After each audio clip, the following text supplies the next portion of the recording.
Good evening, dandies. Welcome to Undetermined, the podcast. Love grew weedy in the shade. You know, the great and powerful Wizard of Oz. Pay no attention to the man behind the curtain. That wouldn't be the first time. You do live in Oz. So. That's true. But yeah, I'm sure you've never heard that joke before. Nah. To be fair, I live next to Kansas, so I've got a few of those as well. One of the first major streets in Kansas City when you're crossing over to the Kansas side after state line is Rainbow Boulevard. Ah, that's kind of lovely. Oh, I get it. Yeah. Took me a second. Somewhere. Yeah. I've always assumed, I never actually researched whether that was the reason, but it made sense. Yeah. Yeah. Well, I really like that. That's kind of got a sweetness to it that I think is good. Yeah. Every town should have a rainbow street. I think so. That would be nice. Kansas is certainly a state that needs a little more rainbow in it, Yeah. Unfortunately. A lot of good people there. Yeah. We have a lot of friends there. So, Nick, we're talking to Nick Batterham tonight. You want to introduce yourself? Should I introduce you? I don't know. You have so many things to even talk about. You're a busy guy. Yes. I don't know where to start.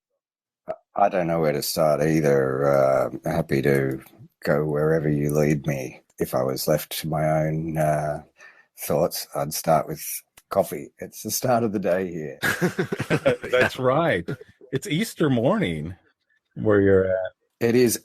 And added to that, didn't realize our summer daylight saving time finished last night. So the clocks were put back this morning. So it's earlier than I thought it was. Oh, no. I think it's totally fine. I had my father's 80th birthday party last night, but thankfully it wasn't too much of a raging party. That's awesome. Yeah. That's a great milestone. It is. I hope everybody had a good time.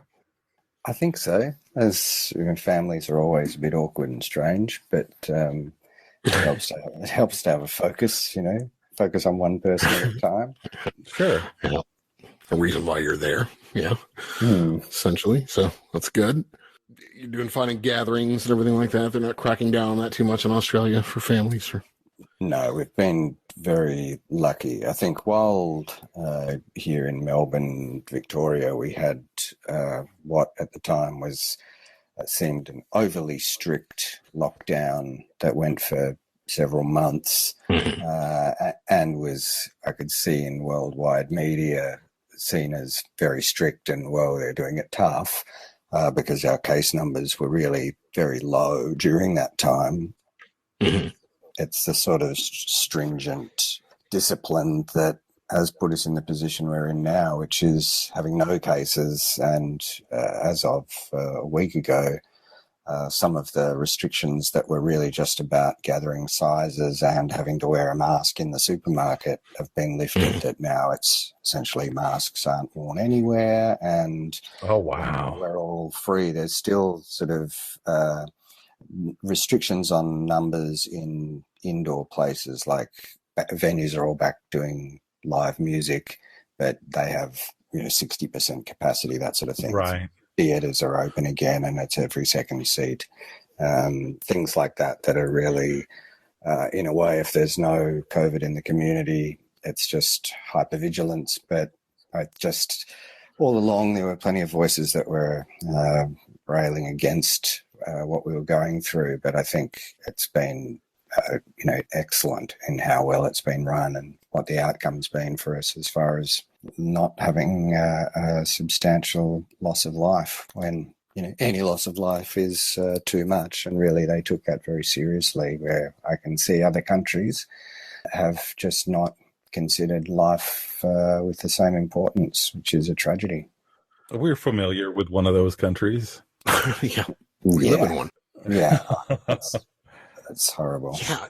I think it's one of the biggest things I thought was odd was just for the first few months during the the shutdown and everything else, it almost seemed like Americans just completely forgot. First, what came was the Americans completely forgot how germs work, or viruses, and it's just like we couldn't wrap our minds around that. And like you say, the hypervigilance and the just over the top kind of, leaving your things on the porch for a week to make sure that the germs die off of it, and wearing gloves everywhere you went and everything. That lasted a couple of weeks, and then we were like, yeah, now we're tired of doing that. I could have never imagined the degree to which anybody, really, not just Americans, but anybody could make literally anything a political issue. Right. Yeah. Yeah. I think you've got so much of this, the idea of liberty and the individual. It's sort of enshrined in a way that for a certain section of the community, and there's people like that everywhere in the world. It's not just a problem for the States, but it's so focused on the States, and the States media is the worldwide media. Right. There's been a bit of that here, people protesting, anti-mask protests and things that just get shut down, and most of the community goes, guys, shut up, you're a dickhead. Sure. But it's sort of, I can understand how that gets to be, but it comes down to a question of humanity of, well, would you make a sacrifice yourself if it was for the good of other people? And if your answer to that question is no, my personal choice and ability to do whatever I bloody well want is more important than the well-being of another person, then to me, I don't know how free you are with swear words, but if you take swear words out of my vocabulary, I'm practically mute. If you fall on the wrong side of that question, I just think it's not to say you're not a human, but that's shows a lack of humanity, a lack of empathy, a lack of everything that is really in this age we should have. Yeah, that's the biggest thing that's been skirted here with the issue of freedom. It's like, personal freedom is fine, but, when you're talking about the freedom of others to be able to go out and be safe and things like that, that issue gets just kind of passed over. Yeah. Goes with speech as well, I think, with that thing of I can say whatever I want, It's like, Can you? Like, do you want to just be an asshole? Surely not to say certain things like the way you're raised or whatever else. You don't say things about dying in front of your grandma. Right. You kind of know to limit the extent of what you say for what your audience is, because you can hurt people. And don't you want to not hurt people? Strange. Yeah. Yeah, that is strange to me. Just all the discussion of, people are so easily offended these days and everybody's getting offended. It's like, maybe what you're saying is offensive. And, Exactly. There's the possibility of that. And I mean, do you want to be that asshole? I guess you're free to be an asshole, so we don't want to take that away from you, but just admit you're an asshole. Right. That's the truth as well. Just willingness to, admit that sometimes we're all hypocrites, right? And some people just can't do it. I'm certainly a hypocrite about things politically, just life-wise. But the willingness to admit it, like if you literally, and this one bugs me just so much, if you're more threatened by a mask than a gun, you have a big fucking problem. Yeah. Well, we all are a little bit limited. I think with things to do with the environment, we know what's the right thing to do, but we don't always do it and have that attitude of, well, what difference do I make if I don't sort out my recycling from my trash and those, or if I use something that's been overly wrapped in plastic. That sort of behavioural change when something you're doing is not good. And the resistance to change being sort of out of apathy or laziness or whatever it may be. But I think being self-righteous is just a different, more immediately damaging. Sure. And I think that, people, it's okay to admit that that's hard, that's hard to do. Yeah. Like one of my New Year's resolutions this year was just to, I was like, man, hey, just all this non-reusable plastic, the straws, the lids, the cups, the things that we just throw away. And I was like, I'm going to make a better effort this year to do my best on that front, Yeah. Recycle more, be more conscious of that, things that I use. It's difficult, especially in this, disposable culture we have here. It's really hard. I mean, I think I'm making a better effort. Am I plastic free? Absolutely not. I just can't get there. Sure. And it's hard with a family and everything else. But, just people need to say, hey, this is difficult. We need help. We need pointers. We need advice. Yeah. Instead of just getting irritated that you can't do it. There's a collective mentality in that. Like, you're making an effort to pull towards a center of a group perspective in doing that. And it takes a little bit of sacrifice or ongoing willingness to do that. But yeah, there's so many fronts where you're called upon to do that. I can understand people dig their heels in. That's over some things. Yeah. Let's talk about something cheery. What have you got? Rainbows? Yeah. Rainbow. Let's move on. I guess I'll let kind of Matt lead this, but just to let everybody kind of know what you do and where you're from. So yeah, he hooked up with you through a friend of the show and previous guest, Hamish. Yeah, come on. Right? Mm-hmm. Yep. You guys were in Cordrazine together. They are currently, I believe. Yeah, and started out in Blindside. Yes, Hamish and I went to high school together. Okay. I think met in grade 6 and became friends through high school. And when I left that school, we became very close. I spent a lot of time at his parents' place with him and learned to play guitar from his dad, who encouraged us both into fingerpicking acoustic guitar. We were naturally into alternative music and sort of felt a bit other from the other kids at school, and were into music that no one else liked, but yeah, was our bond. And a lot of my early music influence would be through Hamish because of what he was into. He was avidly getting the import copy of the NME and following bands that were new and exciting. And so we were changing the fashion of our haircuts and clothes as often as those things changed in the UK music press. Right. But that, led us to naturally having a band and both playing guitar and learning to sing in our own voices, which was equally required a lot of different changes of who we were trying to imitate.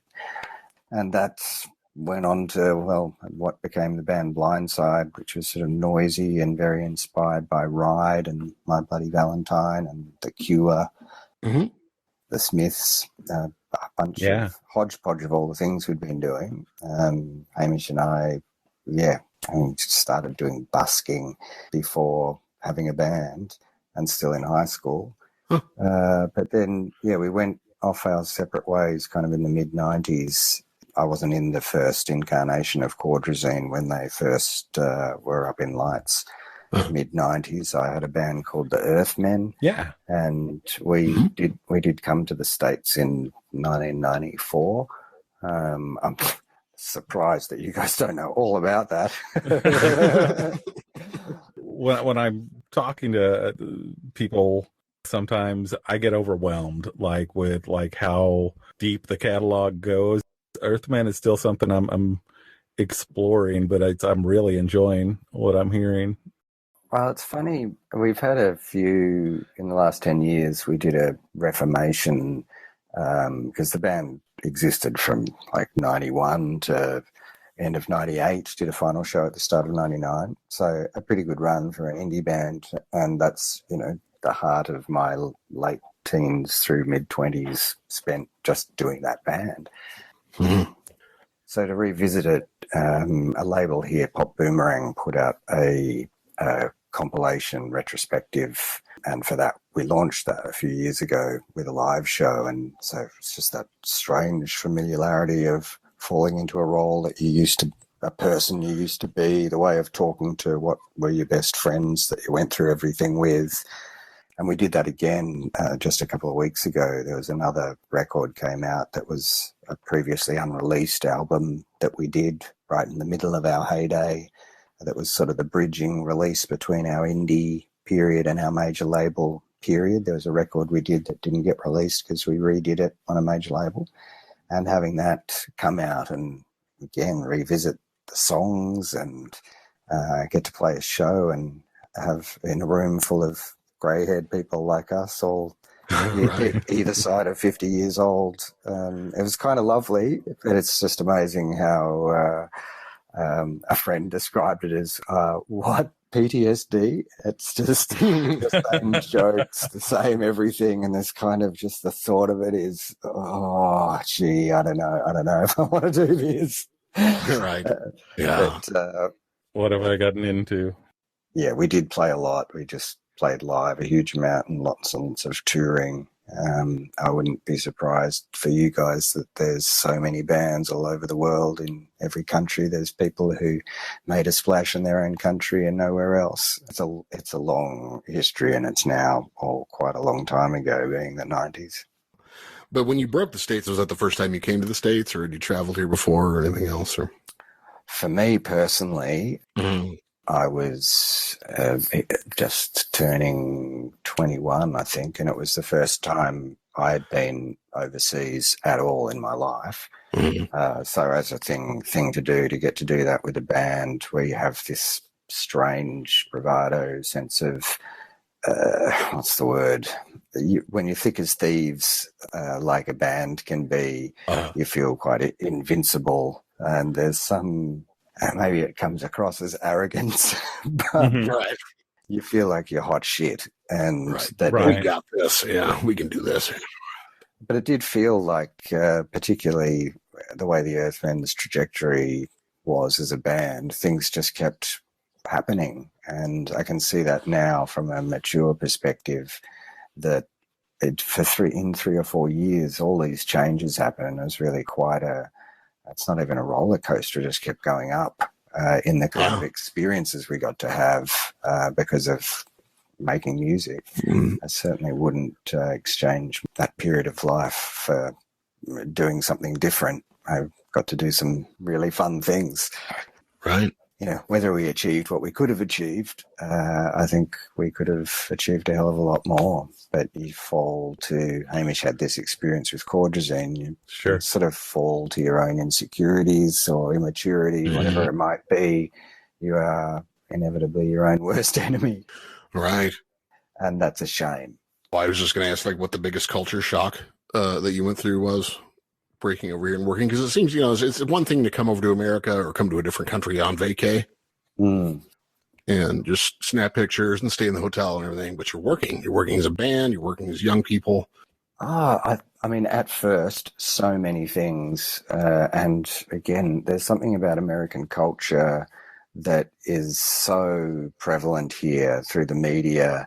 You just, I remember our manager, you know, wanting to go to take photos outside of the Ed Sullivan Theatre. It's been that level of exposure to American culture that even the brands, getting to see, you know, brand billboards up in lights on big roads above a palm tree, you go, oh my God, that's so American, wow. There's sort of just the glitz of that.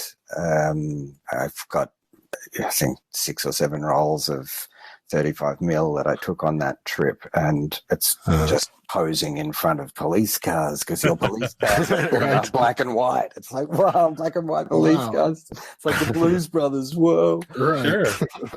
So it was not so much a culture shock, but just a full immersion in what you knew was there, but it just feels like the familiarity is there, and there's a thrill in seeing these things, which I don't know, that never, you get that from any country, just things are the same but different.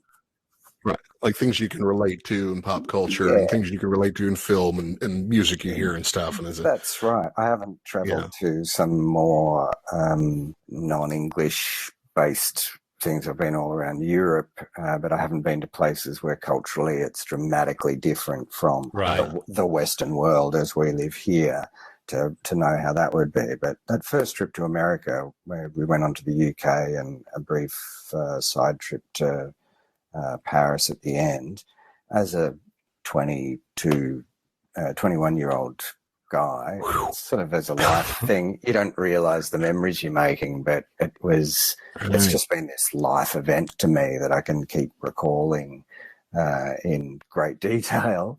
Yeah. And enormously exciting. Some of the shows were really rubbish and some were really great, but it's sort of everything that happened in between is actually the most memorable. Mm-hmm. And America being where so much of this music that we were imitating or inspired by had come from, and getting to put out records on labels that had artists that we worshipped. It's just, what a crazy ride. Yeah. And I have mixed feelings on that. Like, there's a part of me that's like, as an American, proud that we were able to have that kind of influence. But another part of me that's like, that's not fucking fair. It's a bit of an empire sort of vibe. Yeah. And it also kind of plays into my thoughts of, why are we so entitled? Why do we feel so entitled here? Well, I think stuff like that makes a difference. Yeah. Everybody wants to be us, so we must be awesome. Yeah. Well, and there's a thing of how you view other people and welcome them. Like, you see, it's sort of the same thing as how they view you in a way. There's a level of interest and connection because you guys do the same things, but you talk funny, you Aussies, it's just, but we are actually very much alike. And it's the difference that makes it interesting in some way. No, when I was I managed to come down there for the games when they were in Sydney. And it was really interesting to me to just kind of pick up on the subtle cultural differences. And it was kind of fun. And every now and then I was just like, oh, faux pas on my end. I didn't even realize I was doing something wrong. Yeah. We are pretty American here. I think in times gone by, we were probably more British in our way and manner of speaking even. And I think our television used to be much more Carry On Gang than Seinfeld, and it really became quite American through the 80s and 90s. Yeah, I think I remember. I think it was Hamish we were talking to. I don't know. We've had a few international guests who just say, emulating America and imitating Americans. And I wish people would stop doing that. We're not doing a bang up job. I really don't think we are. I think the world's starting to pick up on that a little bit more. Yeah, I hope so. But there's also an aspirational thing where, say, for making music, when you're following in the footsteps of other artists, it's also you guys have an audience which is massive, just by sheer weight of numbers that nowhere else can have unless China was the same. It's just already a big population that supports a whole lot of subculture. So that for something like being an indie musician making noise guitar like Mudhoney or Dinosaur Jr., it's like to go to America where there's college radio and a network where we could play and become the most added on college radio and feel like, oh man, we're part of this thing. It's the holy grail. There's nothing like that here. There's nothing that can support you enough that your parents are going to go, whoa, you're really something. It's all, what are you doing? It's like, don't just go and get a normal job and be a normal person and make a living, because there isn't a pathway to success here. And that's possibly not so true anymore. But at the time, it really felt like there's always been a sort of brain drain, a cultural cringe here where people have had to go overseas to make it, and they tend to stay there because you come back and there isn't a market or there isn't an audience here for that sort of, particularly with creative stuff. It can go either way. There's certainly artists that are very big at home and not big in the U.S. I think, who was it when we were talking to John?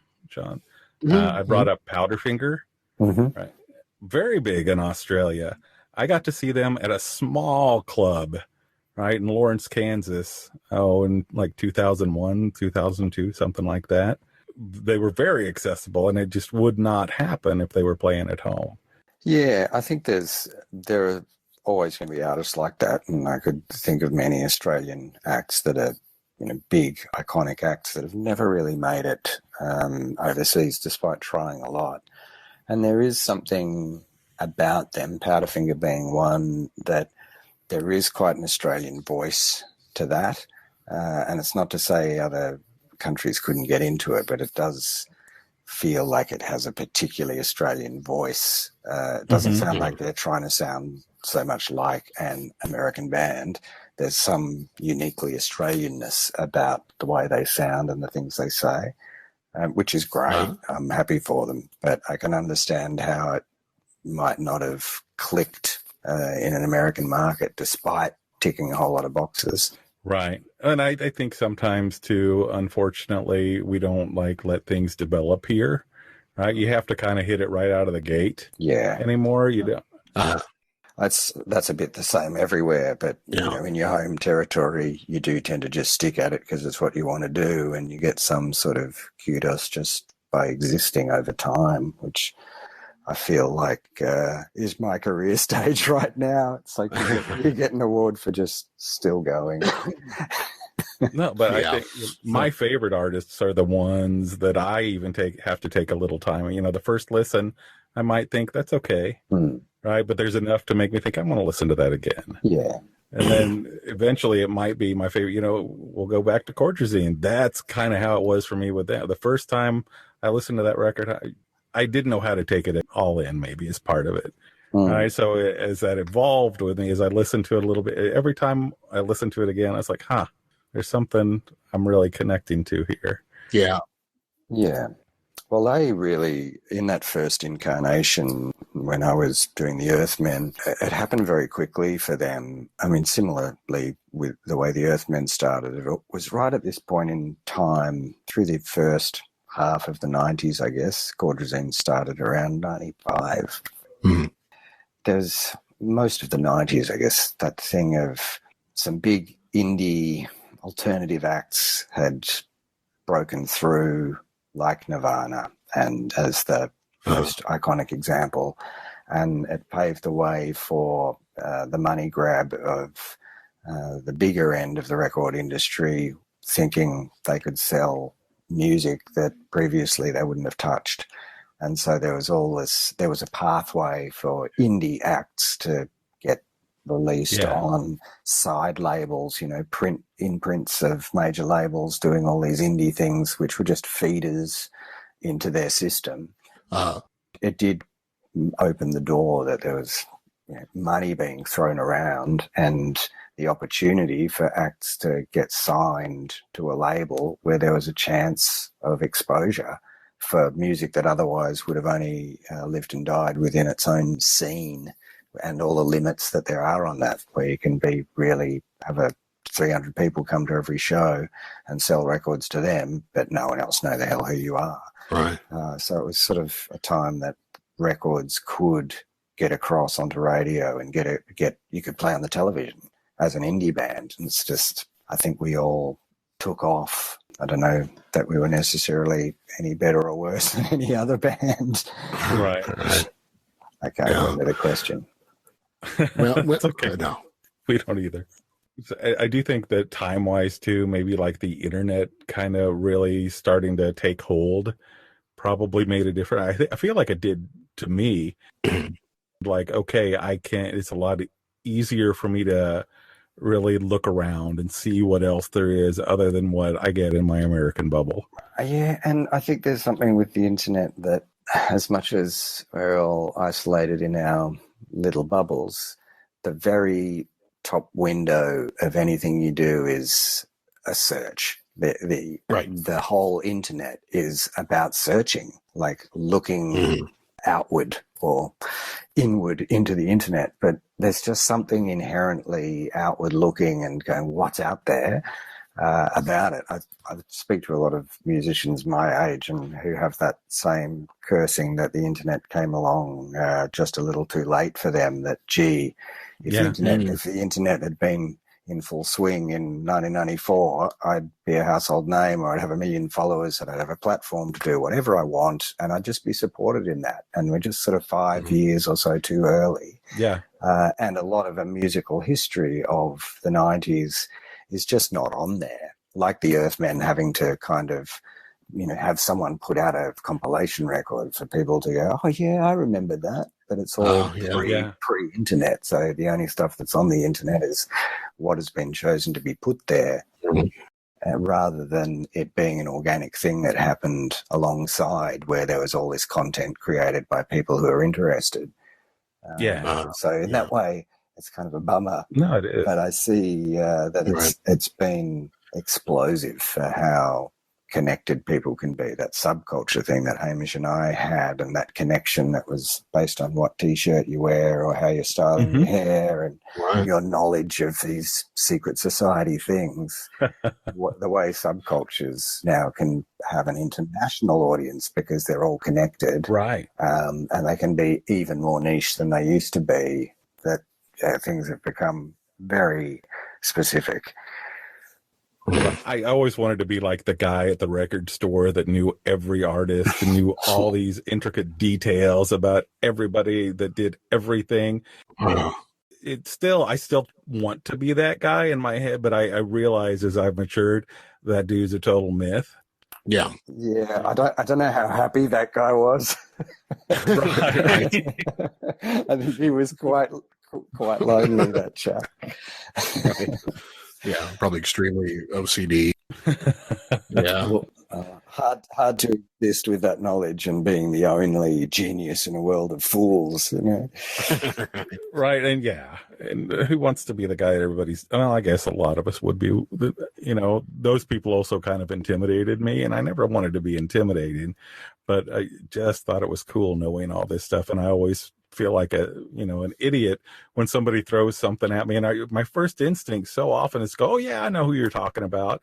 And I've had to really work on not really doing that quite so much, and instead stop and listen and really try and be open to that, instead of trying to soothe my own ego that I didn't know this obscure band from 1993. Yeah. Right. Well, I've felt a little bit like I've followed my closest friends in that, like with Hamish in my early formative years, and then with the singer Scott from the Earthmen, who I shared house with for a very long time as well through all of the band. I was just so educated by what they were listening to, and I never went into going deep into any one artist, because I just... Yeah, it's like I knew things without actually knowing them with that intensity of which you speak. I wouldn't know all the connections, and it's still that way, that these same people, Hamish has got a huge knowledge of Yeah, he does. so many kinds of music and who is in what group, and Scott worked in a record store and has that knowledge could tell you, a player who played the bass in the Feelies or being in some other band in another town, and the relationship between those bands and who went out with who, and this stuff that's a depth of knowledge and connection that I don't know why that stuff, the information's been there, and it hasn't stuck in my mind. It's hard to keep up with all those things. Hamish always, if I'm looking for something, he will have something to suggest for me to listen to. I always enjoy that in my conversation, because he's turned me on to quite a few things that I might not have known about before. While we're on it, I was going to ask you about Sugar Gliders. Oh, yeah. Because you guys did like a tribute or something like that, the Earthmen. Yeah, I mean, we used to play a lot with them. My connection to Josh Meadows in particular, the Sugar Gliders, based around the songwriting of brothers Josh and Joel Meadows, and had a period there where they're on Sarah Records, and that was kind of a pinnacle thing for Hamish and I, having worshipped bands on Sarah Records, for a Melbourne band, the Sugar Gliders, to be on Sarah. It's just, so amazing. But the Earthmen played with them a lot. Went on tour with them one time, at least up to Sydney.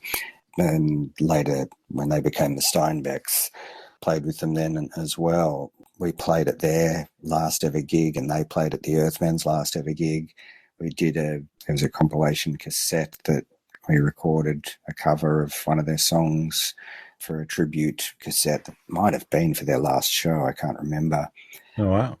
And at my 21st birthday party, the Sugar Gliders were playing and I got up and sang very badly a song in as their encore and, massacred their song because of being very drunk, I'm guessing. But yeah, I've gone on and become friends with Josh over the years just through so many connections. And we put out a record together that Facebook Memories tells me was released exactly a year ago. Oh. A project that we called The Bell Streets. Yeah, made over a couple of years of him coming to my studio and just writing songs from scratch. And for me, that's, was getting to become really close friends with someone who musically had been an idol to me. Yeah, a very long and deep connection to the Sugar Gliders. See, and that's an art. I was not familiar with them until very recently. So that's more deep diving I need to do. Yeah, they're brilliant. I find something in Josh's voice very affecting, and it is indie and has a tweeness about it, but the sentiments expressed are always really lovely. And yeah, there's just a purity of it that's quite what's in Sarah Records content as well. The way the emotions are expressed, it's, people expressing themselves like that. I find that really lovely. Yeah. Well, I know we've all been, trapped in a cell for the course of the last year, but what's going on locally with music that's turning you on lately?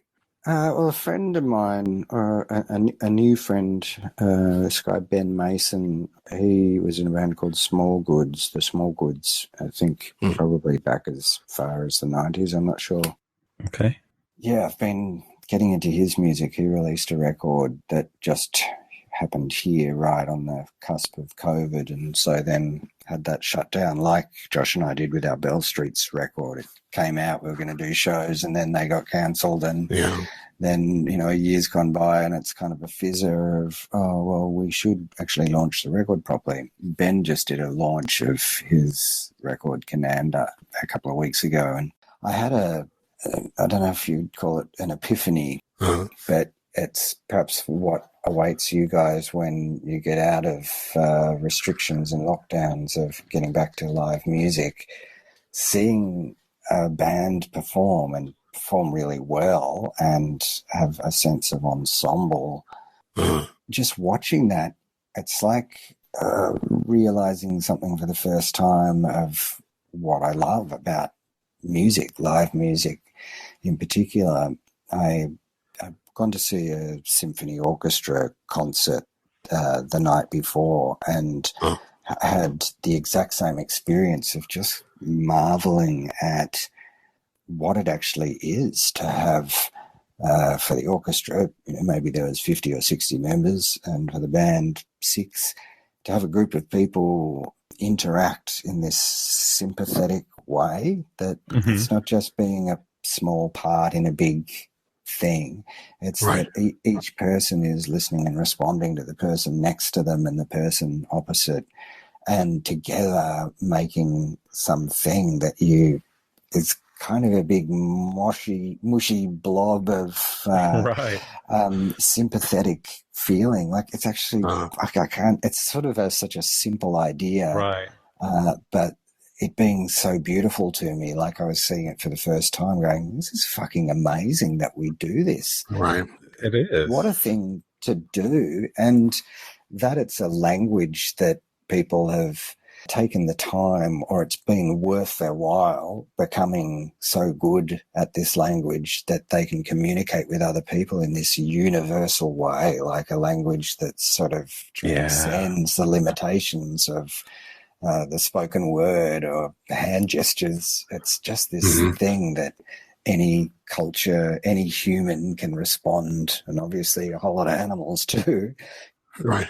can respond to the sonorous nature of music. Yeah, to say it was an epiphany is kind of an understatement. It was really such a warm, fuzzy feeling of, oh my God, I'm so lucky that I get to do that as well. Yeah. And so kind of a group feeling. Yeah, and grateful that it even exists. And it's come up a bit in the couple of weeks since then of doing concerts and things, of just even being in rehearsals, feeling, wow, gee, this is good. This is the stuff I want to be present for. Notice how good it is while it's happening, what that feeling is that you're generating. Right. Paying more attention to it, because I've realized this is actually wonderful, to try and get beyond just being snipey that's out of tune or it doesn't sound the way I want. You go, yeah, you pull your head in. It's actually awesome getting to do this thing. So I guess that's a gratitude that's come out of being not getting to do that for all this time. Did you have like the sensation that kind of other people were feeling that at the same time? Oh, absolutely. I think there's been, through all the deprivation that people have experienced, there's been a very much a communal sense of that. Yeah. And I think it's really good. Yeah. Yeah. I think that's something that I've kind of lost, or I'm kind of worried about. It's just that I worry that, like, okay, just remembering what live shows were like. I mean, I make it sound like I've been in prison for a decade. It's really not been the case, but it's like, you start to remember concerts or think about concerts as being just the album, but louder and seeing the look. And that's not the case. It's like a performance is a totally different thing. I think back about all these shows that I've seen of bands that I had records for and everything, even growing up and younger. And there's that performance that, it's not just music, it's theater. That's right. And we're really kind of missing that in our lives. There's so much of playing that I realize is, theater's a great word for it. There's a visual, like perhaps the more experience you have, the more you notice the subtle differences between things, and within a genre of music, say you can choose the nuances that you like, and it's a level of specificity that an alien would see from an objective distance and go, dude, those two things are exactly the same. Right. You can tell the difference because you're so close to it. Sure.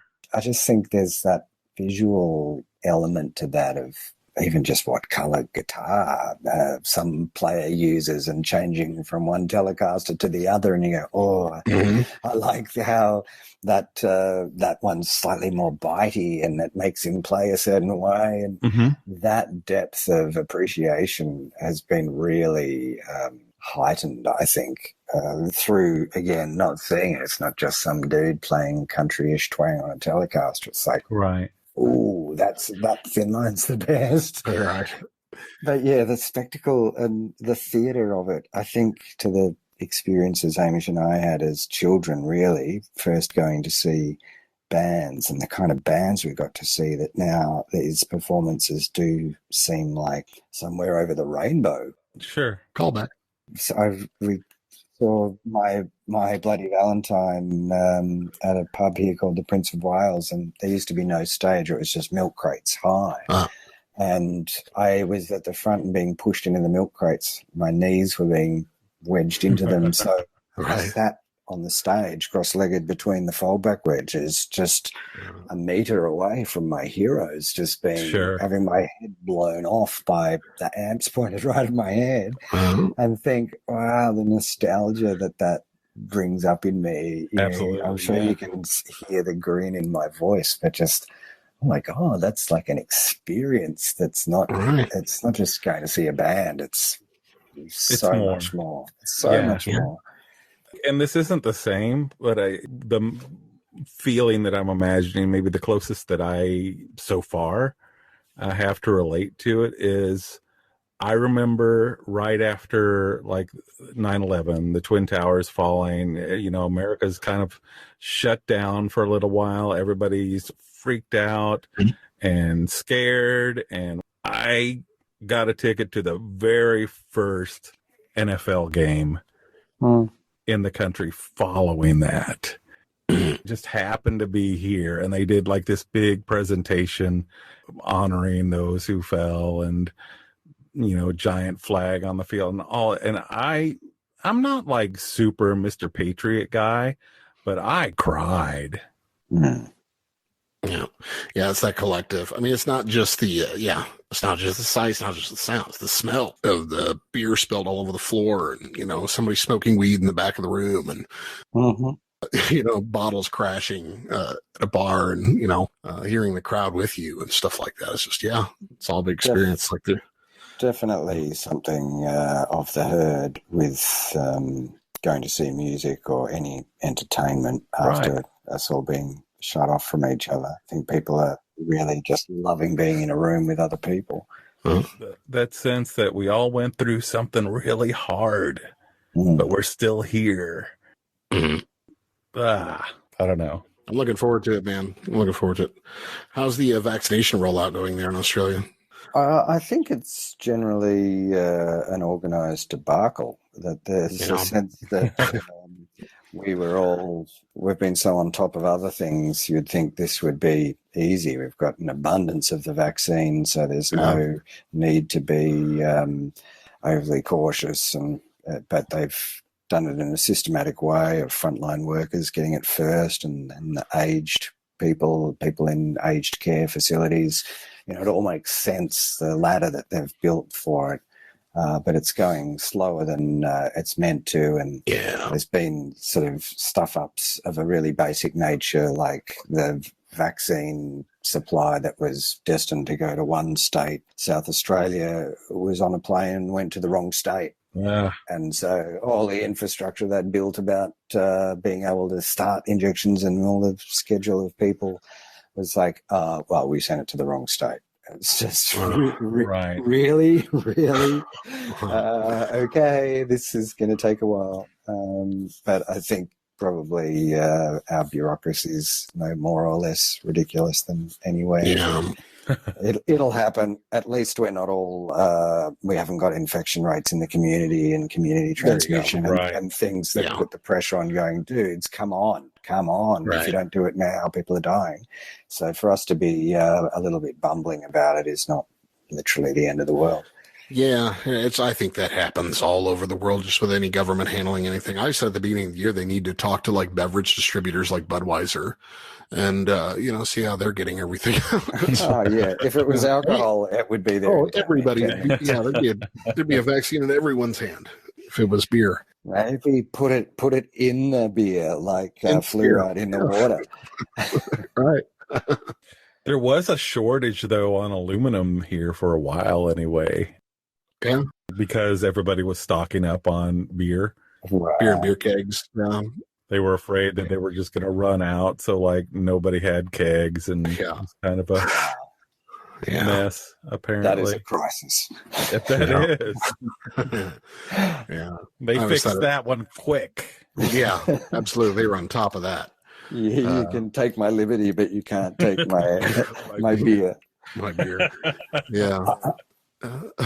So I thought it was kind of sad and funny at the same time that they were canceling like AA meetings across the country for social distance. They're like, no, you're too close together, But the liquor stores are open. Yeah, you guys are welcome to go there and hang out all you want.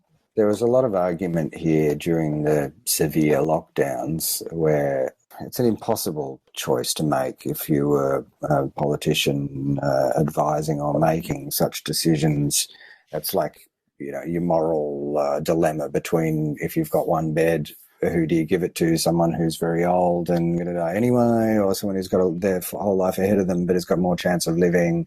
Who gets that bed? Right. That idea of, well, you lock everyone down so that they don't interact. What's the mental health cost of that? And is that actually better or worse than if a few people get infected? And, when you start entering into those arguments, it's very circular, and there isn't actually a answer. It's the least bad. Right. So for people arguing about what's the least bad, Yeah, I think exactly. we're obviously in a very enviable position. Mhm. I think that the world's kind of heading toward a model of harm reduction rather than harm removal, too. I think about a lot of things. Yeah. How can we, definitely in like addiction, so if we're telling them, straight up, no alcohol, no drugs, they're going to fail, right? But if we say we're still going to support you, even if you slip, well, okay, boy, maybe I can bring it down a little bit at least. Yeah. Right. And we've reduced the harm. All right. So with those less restrictions, are you doing more practicing with other bandmates, doing more writing, doing anything like that recently, or still kind of staying spaced apart?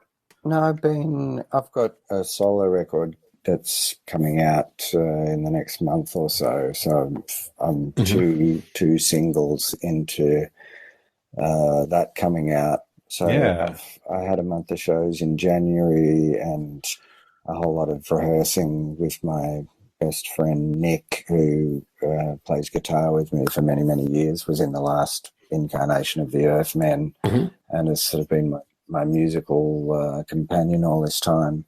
And just he and I getting to do music together. He had a baby just before COVID, and so it's sort of like this huge life event, and part of life has been missed out on in our connection, Yeah. So just the appreciation of getting to be in a room with him and do the thing that we do, that same sympathetic thing, I've also sort of realized, again, in that gratitude brought on by being without it, a sense of understanding how much my music has been a vehicle for friendships, like my friendship with Hamish being born out of just playing music together. Yeah. And that puts things in a different light that's a little bit less desperate for the end goal of, this is going to be a success and people are going to love it. Right. As being, well, actually, it's just the getting to do it with my best friends that is sort of why it's always been what I've wanted to do. So getting to do that again with this newfound appreciation of just how bloody good it is to be in a room with someone, having a musical conversation and smiling and laughing, or just feeling the sound, that very enjoyable vibration of your voice singing, and the physical response you get from that. It's just, oh man, how good is that? So I'm, again, very lucky that we're getting to do that again. Been playing music with Hamish, working on a new Cordrazine record. Excellent. Yesterday I had a full band session. I've got a recording studio where I produce things for people, and a band that started their record before COVID and then had a few false starts when we thought we were out of the woods, and then it was a second wave, and that's like over a year since their first sessions, and we had our first full band session with them yesterday. And just, again, like, oh man, this is the best. I love what I do. Like, wow, so good to be getting to do it again. And I'll never grumble about winding up microphone cables ever again. Loving it. Yeah. All right. I'm curious about too the stuff with Rone. Yeah, it's been what in contemporary word speak you could call a pivot, a career change for me that just came along at the right time. After my last solo record, I was feeling a little bit stale on my own voice, like feeling that my music's always been a little bit on the dark, melancholy, depressive side. I'm expressing that part of how I feel through the songs that I write, and that's always been that way.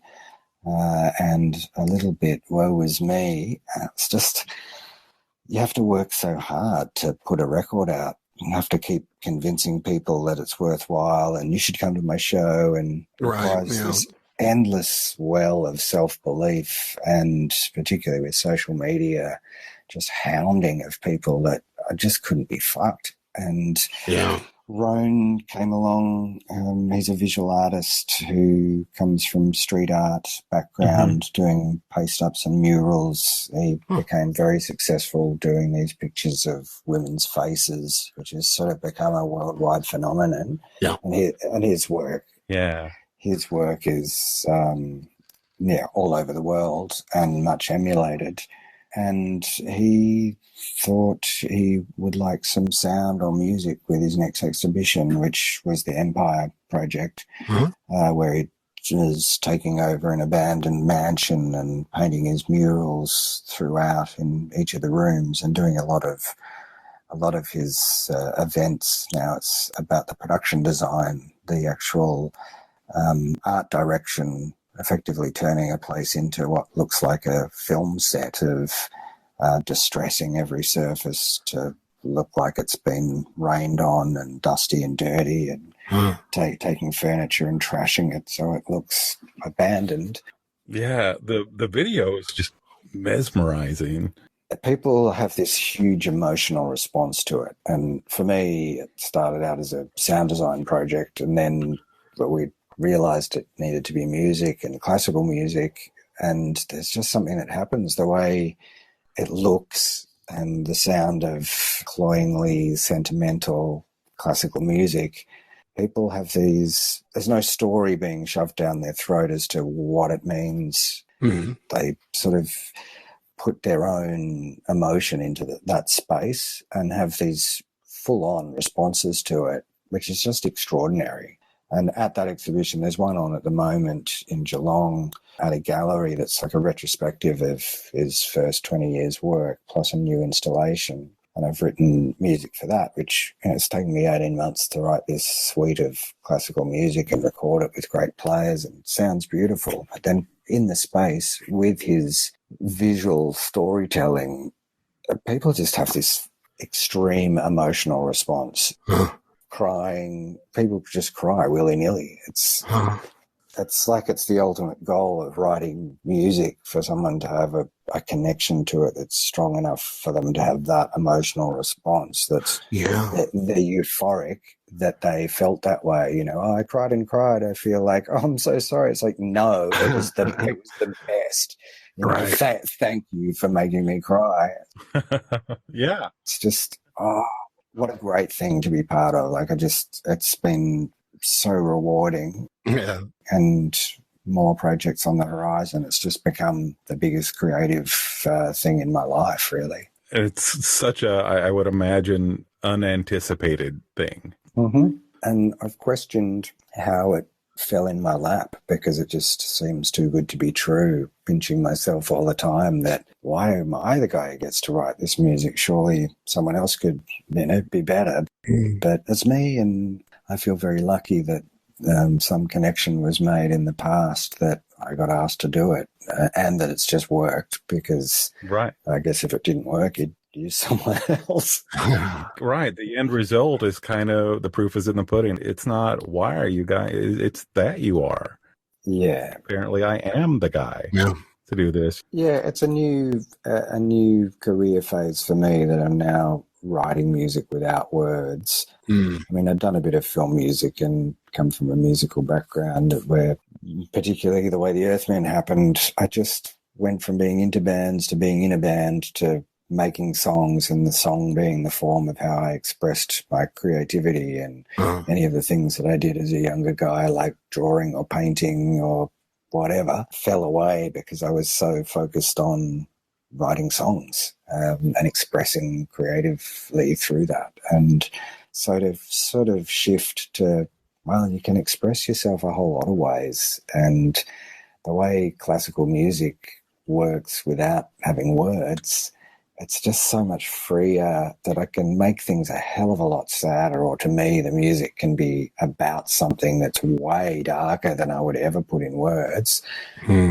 and can communicate that almost better, because you're not giving the audience a definition of what it's about. They have the freedom to interpret it and put their own feelings in there, and so it can amplify what they're already feeling. And you go, oh, why didn't I do this sooner? Yeah. It just is such, it seems really, to use the word again, an epiphany to go, wow, I can communicate something better by not defining what it is I'm communicating so much. It's been a revelation. Right. How nervous were you when that first, like, just kind of came out?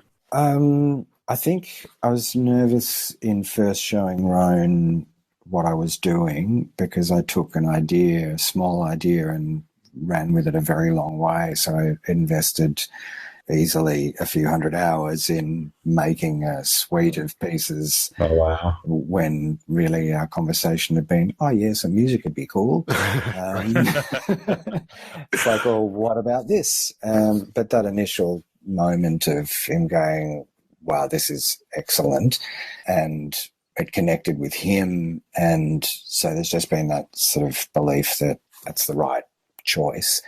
And yeah, our working relationship sort of based on that sense of, oh yeah, this works. Right. And it's not exactly rinse and repeat now that we know how to do that thing. It's already developing quite a long way. But for me, I find myself getting a musical education that I didn't do formally as a younger fellow, and just feel like, God, I'm just scratching the surface with this, all the new things that I want to do. It just seems like a very deep ocean conceptually, what's out there in classical music.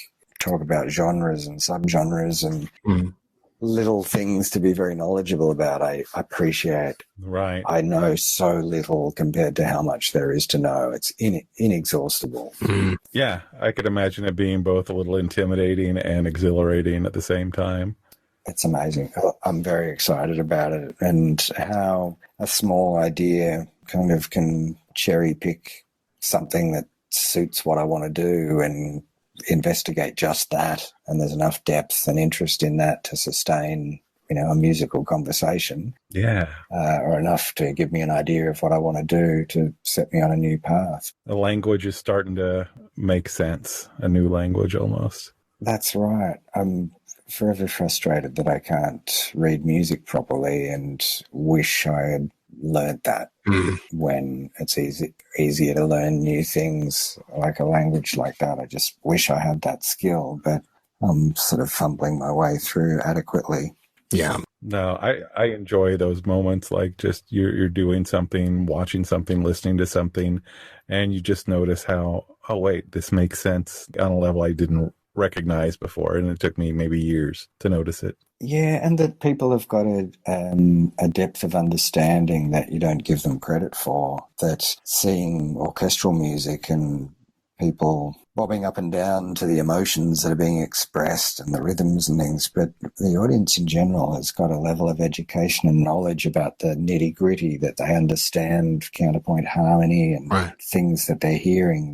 They do know how to dissect it in a way that I don't know how to. Yeah. And I'm writing in quite a naive way, and when I hit the jackpot with some melody that goes against another melody and they sound good together, I think, oh man, I'm so clever. And it's just, yeah, keep going, buddy. Yeah. Got a long way to go. I really am glad you have that. It seems like during this whole, mess, it could have gone one way or another. Either people are stagnating and people are just kind of stuck, or they're finding new avenues. It's good to hear that you are finding a new one. And that's great. Thank you. It excites me too. A lot of people, particularly working with the studio, everyone's written 40 songs and they're like, I just want to make my record now. Right. They're all people have had their own chance to self-critique it rather than just going, here's the songs and I record them because I wrote them. They've actually got so much material, they can look at themselves a bit more objectively and go, this is the good, this is the average. There's more self-awareness because we've had quite an introspective period. Yeah. Oh, cool. That's interesting. Yeah, I can't wait to check out more of that. And what's on for you guys? How restricted are things for you? Is it still a way away to be getting to do some of these things I'm speaking of? It was never restricted enough here to start out. Yeah. So I don't know. We've kind of been maintaining a status quo. Yeah. At least where I'm at. And I think it's pretty much the same thing in Colombia, John. Yeah, you had to be self-restrictive. I mean, you really couldn't depend on guidelines for what to do. You just had to use common sense. I think in a lot of cases, and unfortunately that meant, a lot of self-quarantining for a while. But personally, for us too, we've both been vaccinated. Yes. Trying to get our families the rest of the way there. I'll be glad when they clear it for kids. Hopefully they can. Because we both got kids for about the same age. Right. Really jonesing to see each other. And they're talking about 12 yeah. now is the line. My kid's 11 and a half. We're almost there. Yeah. I'm hoping to see each other soon. But it's been wild. Matt's gone through some changes this year and bought a new home and everything else. And yeah, I haven't seen it. I haven't, and to know us, in the past, we were pretty thick, always around each other. It's usually not more than a couple of months between visits. Yeah, tops. Yeah, the most. But it's been a while. Well, it'll be a beautiful thing. Yeah, well. Yeah, it's going to be good. I'm looking forward to it. Yeah, I'm seeing more and more of those just little things in social media, friends, and they were getting together and being able to, hug each other and things like that. And that's great to see. So yeah, just hope it keeps unfurling. And yeah, I want to do that too. I want to see my friends. Yeah, absolutely. You will. Well, I'm loving how readily we all express our love in a way that it's not like we didn't do it at all before, but people are much more inclined to say they love each other in a way of just showing that immediate appreciation. That I'm just loving that that's how it is. Well, give Hamish a hug on my behalf. There you go. Me too. I will. All right. Well, guys, we've been going for about an hour and hour and so. Do you want to wrap it up? I'll let you get to your Easter. There you go. Yeah, well, I'll let you get to your, was it Ghostbusters screening?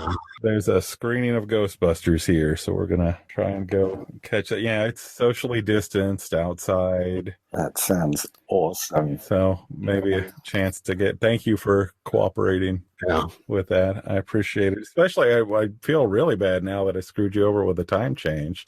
Yeah. No, it's totally fine. I've got plenty of things to be up and about for, and, to be asked to talk about my favorite subject, myself, I'd set an alarm for 3 a.m. if that was the only time. Well, you're welcome back anytime. Anytime, man. Yeah. Sometime we'll have to have, I know, things look like they're on the horizon with both you and Hamish, if he's up for it.